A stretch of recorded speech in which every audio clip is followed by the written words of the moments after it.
Hey everybody, back again. Yesterday I did my 12 reviews in 24 hours. I came in just under the gun, and thank everybody for the encouragement. I tried to finish in enough time to squeeze one more in there. I was going to call it lucky number 13. Didn't finish in time, and I was way too tired. My brain was just like mush. So I'm going to do that review now. And like I said, it is a movie that I do not own, surprisingly. I would think this would be something that I would have owned a long time ago. This coming year, before too long, I will own it. I'll see to it that I own it. But I have seen it enough times to where I don't really need to see it to review, because I don't need a reminder of it. I can pretty much recite any part of that movie from heart. I've seen it in all its different formats. I've seen it in the theater. I've seen it on VHS. I've seen it on Betamax. I've seen it on video disc. I've seen it on Laserdisc, both analog and digital. I've seen it on DVD. And now that I think about it, I did own it at one time. Why I don't have it now is beyond me. What do you want, dog? So here we go with my review of the Don Coscarelli classic Phantasm. It's one of my all-time favorite movies. I've seen it 200 plus times. On a bet, on a dare. See my arm moving? That's me petting the dog. You can hear him breathing down here. I wish he'd go away because he's always coming to me when I don't call him. When I call him, he acts like I'm not saying anything. When I don't call him, here he is. It's just like a kid. Anyways, Phantasm. This movie stars A. Michael Baldwin as Mike, Bill Thornberry as Jody, his older brother, Reggie Bannister as Reggie, their friend, Angus Scrimm as the tall man, and features Kathy Lester as the lady in lavender. The movie starts off with a man and woman in a cemetery in the throes of passion, bumping uglies and doing the nasty. You know, little poking the whiskers. The lady winds up killing him, stabbing him, murdering him. His name is Tommy, by the way. Cut to the next scene. You're in a funeral for Tommy, and his friends, Reggie and Jody, are there. During the graveyard scene, you see Michael spying on the funeral from some bushes. Michael is very attached to his brother. They're all they have. Their mother and father are deceased. And Michael is always afraid that his brother's going to leave him, so he sticks very close to him. Always wants to know what he's doing, always wants to know where he's at. After the funeral breaks up, Michael witnesses the tall man, who is also the funeral director. He sees him pick up the casket, Tommy's casket, under his arm and just hoist it into the back of a hearse and close the back of the hearse. Michael seeks out answers through a fortune teller, medium, who tells him that his brother isn't going to leave him. If he does leave him, he will take him with him. And then he explains what he saw at the funeral, and they tell him that the fear is only as powerful as he lets it be. They say fear is reflection. So from that, he starts seeing more and more images of this tall man. He starts having nightmares about him, and he tries to tell his brother about it, and his brother doesn't want to hear it. He sees these dwarfs that the tall man makes, which we find out he is taking the bodies, he's stealing bodies and crushing them down to half size and reanimating the corpses. The reason for this is not discovered until later on in the movie. He tries to tell his brother about it. His brother doesn't want to hear it. He thinks he's making things up, telling stories. So he goes to the mausoleum. Mike goes to the mausoleum, Morningside funeral home, and I shouldn't say mausoleum. Anyways, he goes there to try to get some evidence as to what's going on. In this scene, he breaks in through the basement window. He goes into the mausoleum. He is confronted by a very creepy groundskeeper. And this is where we first get to see the ball in action, the sphere, the flying sphere.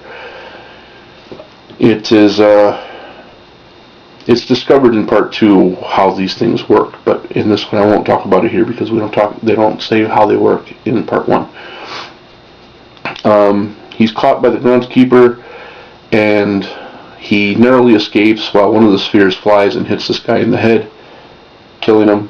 The sphere is monumental because anytime I talk about this movie, everyone tells me, I don't remember Phantasm, I don't know what movie that is. What movie is that? As soon as I mention the sphere or the ball that kills people, say it like that, oh yeah, I remember what movie you're talking about.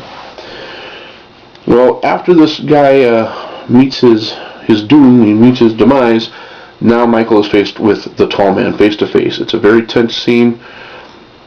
They face off, and it's funny because when they're facing each other, every step he takes towards the tall man takes one towards him. They're just like a reflection of each other, which goes back to what the fortune teller told him. Fear is reflection. That's like all his fears embodied right there.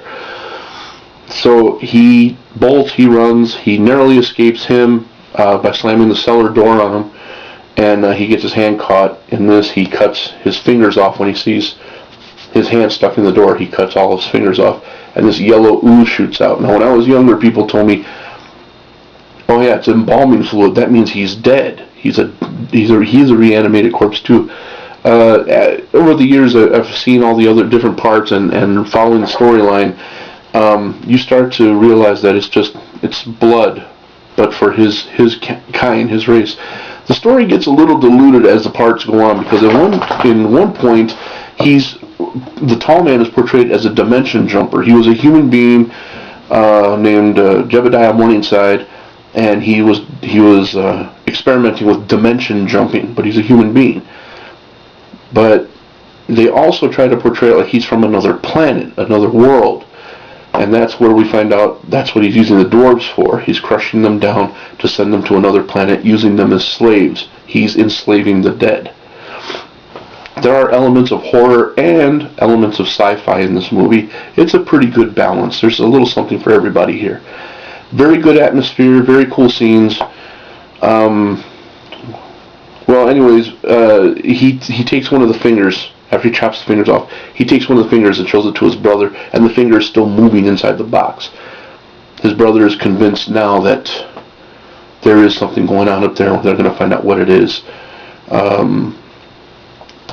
They involve their friend Reggie. They go up there to try and find out what's going on. The tall man comes after them with a vengeance. He's after Michael. There's a connection there somewhere. He's after Michael. And his brother is trying to protect him as best as he can. They finally come up with a plan to bring the tall man to an end. And this, I don't want to give away the end of the story in case no one's seen it, but this is kind of where it kind of explains the entire movie, which some people might find a tad confusing, and then leads into what will be the sequels of the movie, where we're dealing on a plane of dreams and on the plane of reality. This movie was a precursor. It predated Nightmare on Elm Street, but you can see a lot of elements in there when you talk about dreams and reality and the creatures that live inside your head as you dream, the power you give them through your fear.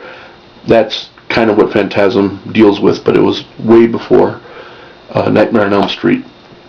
And I have been a fan, P-H-A-N, since I first saw this movie, and I will be a fan till the end. No, I don't own the movie anymore, but I will get it. I want the Anchor Bay release that has the original poster art on it, not the new. I think it was MGM that released it with this new art on the front. It was okay, but I want the original poster art because that is a cool poster. I want the movie poster too. I want a Phantasm t-shirt. I want a fire truck. I want a Zeppelin. I want some cookies. I digress.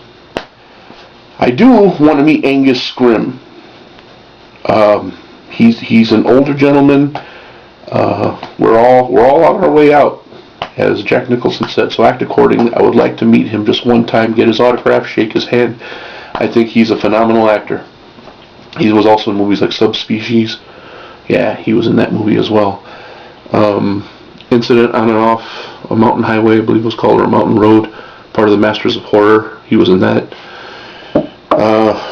A. Michael Baldwin, very cool guy. I befriended him on MySpace one time, and in talking to him there, he sent me a black and white 8x10 still shot from Phantasm 3 autographed. I thought it was the coolest thing ever, man. I was just on, geeky fanboy here.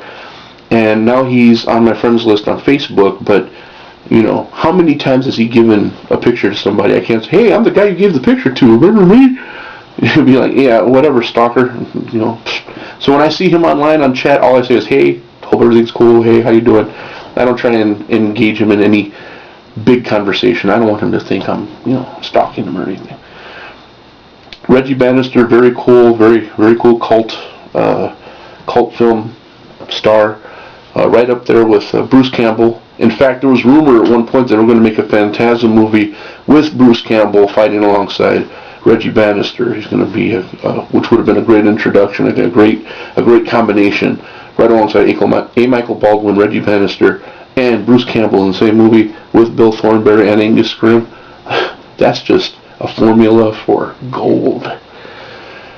But until I own my movie, I also found out that they have, a while back, they released it in a collection in the Sphere, giant Sphere with like all 4 parts plus like a making of special DVD. I would love to get that. But I have my Tall Man action figure. That has to count for something. I would love Angus Scrimm to sign this. It would just make my life. So, Phantasm, solid 5 for me because I'm a big fan of it. It is a bit dated. It's not for everyone. Like any other movie, you will either like it or you won't. It's a bit dated. You can tell it was made in the 70s. They got collars on there that they could probably escape with and fly through the air. Bell bottoms they could hide in. It is a 70s movie. There was also rumors they were going to remake the first one, and if they did, I would see it, but the first one is always going to have a very special place in my heart. Excuse me. Diet Dr. Pepper. Pay me, Dr. Pepper! So, there you have it. That is my review of Phantasm. If I confused you, check out the movie. You'll probably be more confused. It wasn't until about maybe the 13th time I saw it that I finally went, I get it now. So, but I was young then. You guys are mostly adults. You probably get it right off the bat. Who knows?